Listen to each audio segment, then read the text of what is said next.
with our side. And we had Normandy format, you know, the France, Germany, Ukraine, and Russia. And he broken 25 times. That's why we will never accept just ceasefire. It will not work without security guarantees.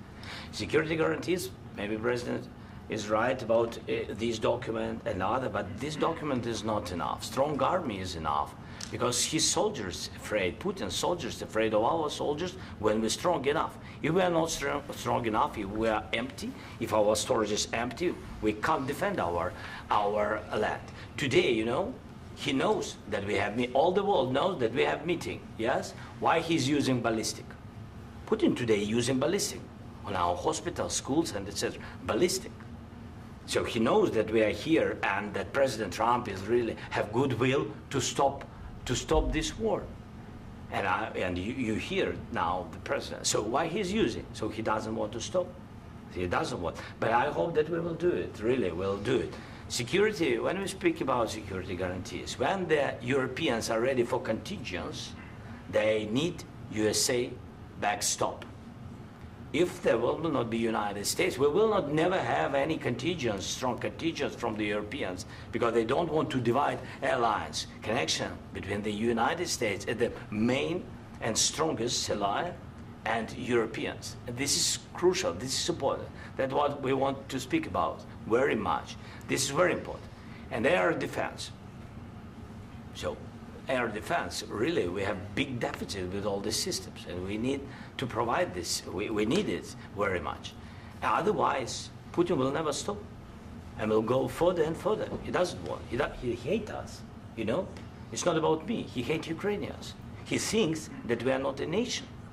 He thinks, and he shared these thoughts, I think maybe with your team also, I don't know. But with all the Europeans, in media, officially and not, he always said that there is no such country, such nation, such language, and such life like Ukrainian.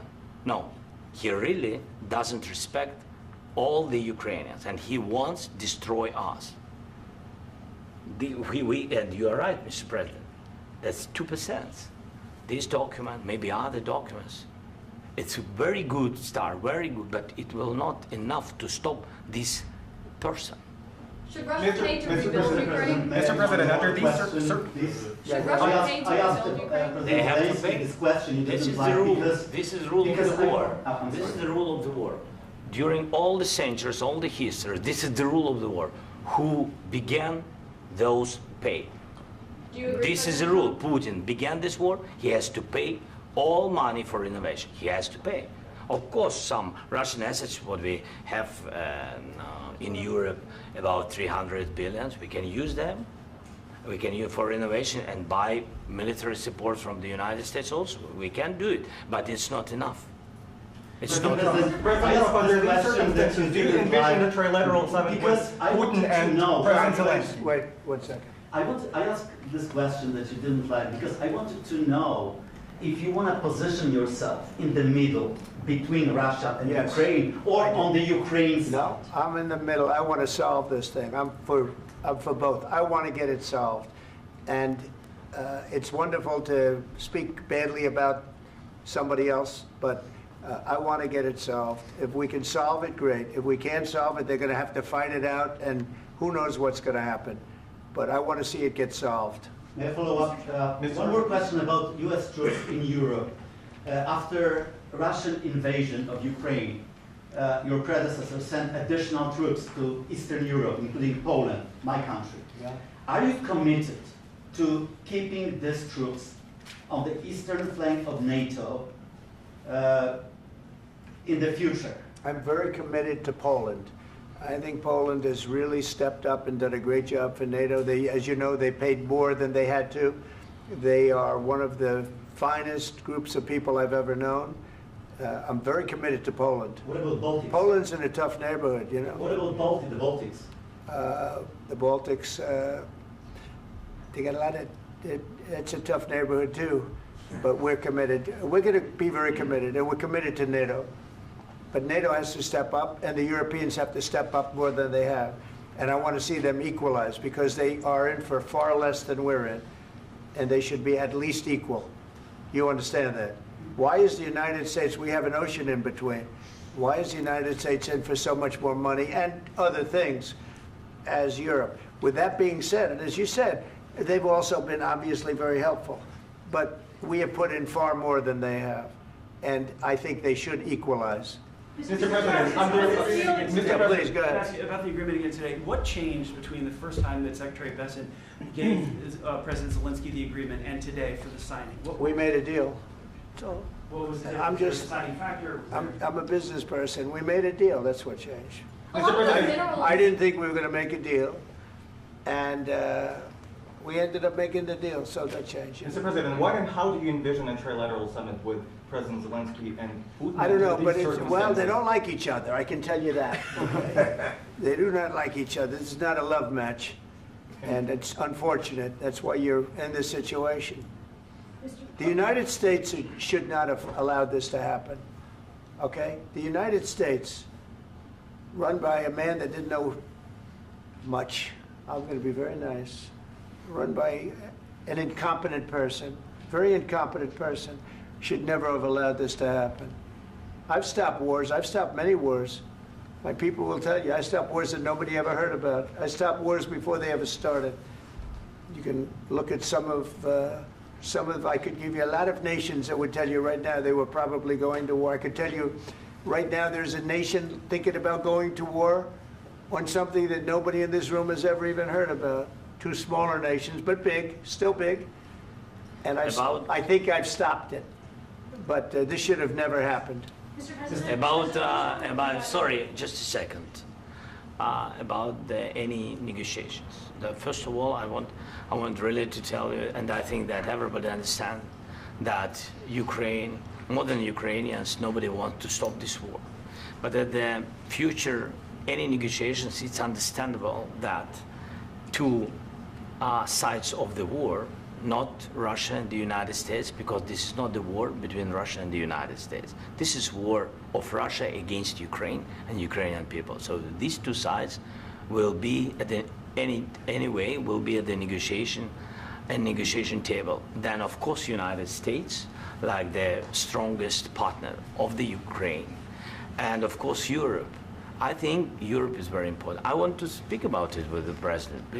Yes, Europe is very important for us because we really defend Europe for today. All Europeans really recognize that we are defending line, and they have real life, and our people are dying. That's why they helped us. And also, it's about the NATO. Yes, between, like the president said, you have big, nice ocean. Yes, between us. But if we will not stay, Russia will go further to Baltics and to Poland, by the way. But first to the Baltics. It's understandable for them because they've been in the USSR. You know, they've been one of the republics of the USSR, and Putin wants to bring them back to his empire. It's a fact. And when he will go there, if we will not stay, you will fight. Your American soldiers, it doesn't matter, do you have ocean or not, your soldiers will fight. Mr. President, would you be willing to visit Ukraine, maybe Kyiv or Odessa, which is known to be at the Riviera or Black Sea? It was my question. I'm sorry. I don't want to talk about Odessa now. Let's not talk about Odessa. I want to talk about making a deal, getting peace. We don't have to talk about Odessa, but a lot of cities have been destroyed. There are a lot of cities that are not recognizable. There's not a building standing. No. And a lot of things have Mr. to President, happen. you have to come and to look. No. We have very good cities. Yes, a lot of things have been destroyed, but mostly cities alive, and people work, and children go to school. Sometimes it's very difficult. Sometimes closer to front line, children have to go to underground schools or online, but we live. Ukraine is fighting, and Ukraine lives. This is very important. And maybe it's Putin is sharing this information that he destroyed us. No, he lost 700,000 people, 700,000 soldiers. He lost everything. Yes. So, Mr. President, one more. I mentioned Poland. Please, go ahead. When did you last speak with President Putin, and what did he say that? A couple of days ago. And what did he tell you that gave you the assurance that he wanted peace? Well, that's what I do. My whole life is deals. I know pretty good. And I've known him for a long time. I've dealt with him for a long time. He had to suffer through the Russia hoax. You know, Russia was a hoax. It was all Biden. It was nothing to do with him. So he had to suffer through that, and he was able to do that. I think that he wants to make a deal, and he'd like to see it end. That's all I do. That's what I do. My whole life, that's what I do, is make deals. And I'm in the middle of a mess, because this is a real mess. It's a very dangerous one. If this doesn't get solved now, it's not going to get solved for a long time. So I hope we're going to get it solved. In the back, please. Thank you, Mr. President. Prime Minister Starmer claimed repeatedly that his government believes in free speech and was not engaged in censorship. But his country's government arrests people for memes and thought crimes, and even more worrisome is pressuring American companies to censor Americans on its behalf. How can he be a reliable, trustworthy partner when he says things that are demonstrably false on such an important topic? Well, we actually spoke to him about that yesterday, and we thought they took it very, very much too far. JD was very strong on it. So was I. So was Marco. And we've been speaking to him about it. Marco, would you like to say something about that? Yeah, we have concerns, obviously, with the conduct of theirs, particularly as it impacts Americans. And there's real concern that American speech, which is online, could fall into the hands of British or any country's jurisdiction. And so this is a point the Vice President made at Munich, and I think it's a very compelling one, that what unites us with Europe, as much as anything else, is these shared values, and one of them being free speech. And so if Americans are threatened by it, we're going to need to take action in that regard. Mr. President. It's actually a very important question. We spoke about this in detail with the Prime Minister, the Foreign Secretary, and others at lunch yesterday. And I know that Secretary of Commerce Lutnick followed up in private meetings last night. This is really important. We believe Americans have the right to speak their mind, even if we in this room disagree with them. They have the right to speak their mind in the public square, which is often online these days. And we're going to defend that right as it pertains to American companies and American citizens vigorously if we have to. I do think that under the President's leadership, we're going to find common ground with our friends in the UK on this question, but it remains to be seen. The principle that will guide us is we believe in free speech in this country, and we'll fight for it for American citizens. Mr. President, on the deal, is there any other oil and gas component to the deal? Is it all critical? A little bit. We'll see. On LNG? But we're not really looking for that so much. We got a lot. We have more than anybody in the world, by far. So no, we're not talking about it too much, but a little bit. I think it affects also, but for the most part, no. And sir, is there any agreement from Ukraine to purchase U.S. LNG as part of the deal, or is that on the table at all? No, we don't need that. Some of those Mr. President, I minerals just are in wanted the to ask east, you Mr. about, President. you just mentioned that you'd spoken to Vladimir Putin a couple of days ago. Just to be clear, that's a new call, not the one that you... I've spoken to him on numerous occasions. Okay, and how was the latest call? What did you discuss? How did it go? Are you serious with that question? I am, I'd love to know. It went well. I think we're going to have a deal. On the minerals deal, Mr. President, some of those minerals are in the east of Ukraine, not far from the front lines and in areas that Russia has occupied. Will you direct President Putin to withdraw his forces from those areas if there's U.S. interest Well, there? we'll take a look at the time. We have a lot of area. It's a very big area we're talking about, so we'll take a look. I'll study that and I'll see. And who would protect those minerals if they are U.S. interests? Would that be Ukrainian They'll forces? be protected. The European agreement will forces? protect them. U.S. The forces? agreement, yeah, we're signing an agreement. You know? Right, but what if Russia tries to invade or there's Russian aggression in those spots? I just told you, I don't think that's going to happen. And if that were going to happen, I wouldn't make a deal. If I thought that was going to happen, I wouldn't make a deal. Some people may wonder You why. know, they ought to focus on CNN on survival, not asking me these ridiculous Why questions. the confidence that you won't Focus violate- on surviving, because CNN's got such low ratings, I don't think they're going to survive. Let's go. Please, go One ahead. more, since I already mentioned Poland. Poland was under Russian control for decades after the Second World War.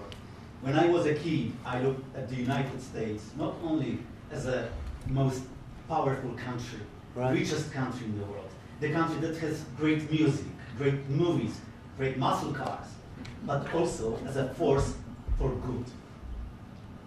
And now I'm talking with my friends in Poland, and they are worried that you align yourself too much with Putin. What's your message for them? Well, if I didn't align myself with both of them, you'd never have a deal. You want me to say really terrible things about Putin and then say, hi, Vladimir, how are we doing on the deal? That doesn't work that way. I'm not aligned with Putin. I'm not aligned with anybody. I'm aligned with the United States of America. And for the good of the world, I'm aligned with the world. And I want to get this thing over with. You see the hatred he's got for Putin. It's very tough for me to make a deal with that kind of hate. He's got tremendous hatred. And I understand that, but I can tell you the other side isn't exactly in love with, you know, him either. So it's not a question of alignment. I'm aligned with the world. I want to get the thing set. I'm aligned with Europe. I want to see if we can get this thing done. You want me to be tough? I could be tougher than any human being you've ever seen. I'd be so tough. But you're never going to get a deal that way, so that's the way it goes. All right, one more question. I want to respond to this. So look, for 4 years in the United States of America, we had a president who stood up at press conferences and talked tough about Vladimir Putin, and then Putin invaded Ukraine and destroyed a significant chunk of the country. The path to peace and the path to prosperity is maybe engaging in diplomacy. We tried the pathway of Joe Biden of thumping our chest and pretending that the President of the United States' words mattered more than the President of the United States' actions. What makes America a good country is America engaging in diplomacy. That's what President Trump is doing. Can I ask you? Sure. Yeah? Yeah. Okay. So he occupied our parts, big parts of Ukraine, part of East and Crimea. So he occupied it on 2014. So during a lot of years, so I'm not speaking about just Biden, but those time was Obama, then President Obama, then President Trump, then President Biden, now President Trump, and God bless, now President Trump will stop him. But during 2014, nobody stopped him. He just occupied and took. He killed people. You know what the contact line? 2015. 2014. 2014 and 2015. 2014. Yeah. So I was not here. Yeah, but that's exactly right. Yes, but during 2014 till 2022, yeah, the situation the same. The people have been dying on the contact line. Nobody stopped him. You know that we had conversations with him, a lot of conversations, my bilateral conversation, and we signed with him, me, like a new president. In 2019, I signed with him the deal. I signed with him, Macron and Merkel, we signed ceasefire. Ceasefire. All of them told me that he will never go. We signed with him with gas contract. Gas contract. Yes, but after that, he broken this ceasefire. He killed our people and he didn't exchange prisoners. We signed the exchange of prisoners, but he didn't do it. What kind of diplomacy, JD, you are speaking about? What do you mean? I'm talking about the kind of diplomacy that's going to end the destruction of your country. Yes, but if you Mr. President, with respect, I think it's disrespectful for you to come into the Oval Office and try to litigate this in front of the American media. Right now, you guys are going around and forcing conscripts to the front lines because you have manpower problems. You should be thanking the President for trying to bring an end to this conflict. Have you ever been to Ukraine that you say what problems we have? I have been to. Come once. I've actually watched and seen the stories, and I know what happens is you bring people, you bring them on a propaganda tour, Mr. President. Do you disagree that you've had problems bringing people into your military? And do you think that it's respectful to come to the Oval Office of the United States of America and attack the administration that is trying to prevent the destruction of your country? A lot of questions. Let's start from the beginning. Sure. First of all, during the war, everybody has problems, even you, but you have nice ocean and don't feel now, but you will feel it in the future. God bless. You don't know that. God bless. You don't God know bless. that. You will not have a war. Don't tell us what we're going to feel. We're trying to solve a problem. Don't tell us what we're going to feel. I'm not telling you. Because I'm you're in no answering on position this to question. dictate that. That's Remember exactly what this. you're doing. You're in no position to dictate what we're going to feel. You We're going to feel very you will good. Feel influence. We're going to feel very I'm good and telling very you, strong. You will feel influence. You're right now not in a very good position. You've allowed yourself to be in a very bad position, and he happens to be right about it. From the very beginning of the war. You're not in a good position. You don't have the cards. cards right now. With us, you start having I'm not playing cards. cards. Right now, you don't. I'm You're playing serious, cards. Mr. President. You're I'm playing very cards. serious. You're I'm gambling the with the president lives in of war. millions of people. You think You're you- gambling with World War What you're- III. what you're You're speaking gambling about? with What you're World speaking War about? III. And what you're doing is very disrespectful to the country, this country. That's with back all to respect to you. your Far country. more than a lot of people said they respect. should have. Have you said thank you once? This A lot entire of meeting? times. No, in this Even entire meeting, today. have you said thank Even you? today. You went to Pennsylvania and campaigned for the opposition in October. Offer some words of appreciation for the United States what of are you speaking America about? and the president who's trying to save your country. Please, you think that if you will speak very loudly about the war, you He's can... not speaking loudly. He's not Yeah. speaking loudly. Your country's Can I- in big can I- trouble. can I Wait a answer? minute. No, Can you've I done a lot answer? of talking. Your country is in big trouble. I know. You're not I winning. know. You're not winning this. You have a damn good chance of we are coming out staying, okay because of Mr. us. President, we are staying in our country, staying strong from the very beginning of the war. We've been alone, and we are thankful. I said thanks You haven't in been this alone. cabinet, You and haven't not been only alone. in this We cabinet. gave you, through I this said stupid thank you. president, $350 billion.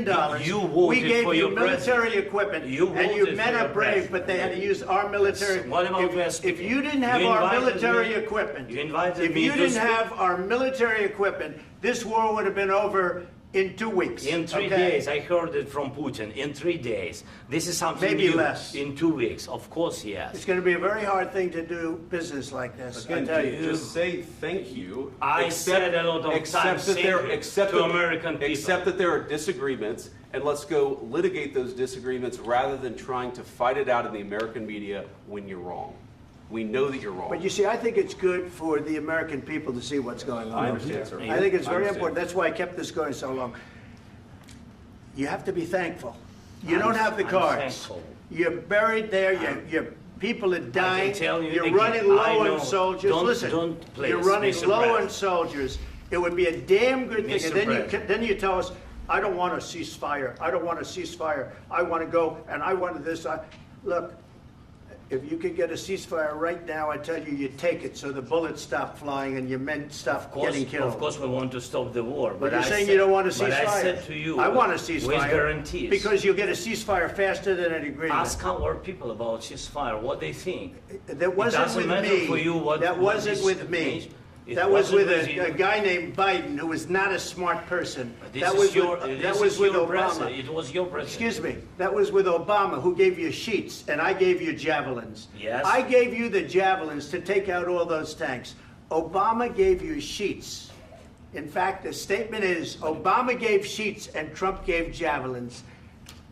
You got to be more thankful, because let me tell you, you don't have the cards. With us, you have the cards. But without us, you don't have any cards. One more question to Mr. Vice President. I'm sorry. It's going to be a tough deal to make, because the attitudes have to change. What if Russia breaks ceasefire? What if Russia breaks peace talks? What do you do then?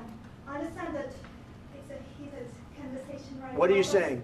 what She's if asking, Russia- what if if Russia Putin breaks the ceasefire? What if anything? What if a bomb drops on your head right now? But they have Okay? broken What if they ceasefire broke it? many I don't know. They broke it with Biden because Biden, they didn't respect him. They didn't respect Obama. They respect me. Let me tell you, Putin went through a hell of a lot with me. He went through a phony witch hunt where they used him and Russia. Russia. You ever hear of that deal? That was a phony Hunter Biden, Joe Biden scam. Hillary Clinton, Shifty Adam Schiff. It was a Democrat scam. And he had to go through that. And he did go through it. We didn't end up in a war. And he went through it. He was accused of all that stuff. He had nothing to do with it. It came out of Hunter Biden's bathroom. It came out of Hunter Biden's bedroom. It was disgusting. And then they said, oh, the laptop from hell was made by Russia. The 51 agents. The whole thing was a scam. And he had to put up with that. He was being accused of all that stuff. All I can say is this. He might have broken deals with Obama and Bush, and he might have broken them with Biden. He did, maybe. Maybe he didn't. I don't know what happened. But he didn't break them with me. He wants to make a deal. I don't know if you can make a deal. The problem is, I've empowered you to be a tough guy. And I don't think you'd be a tough guy without the United States. And your people are very brave. But you're either going to make a deal or we're out. And if we're out, you'll fight it out. I don't think it's going to be pretty, but you'll fight it out.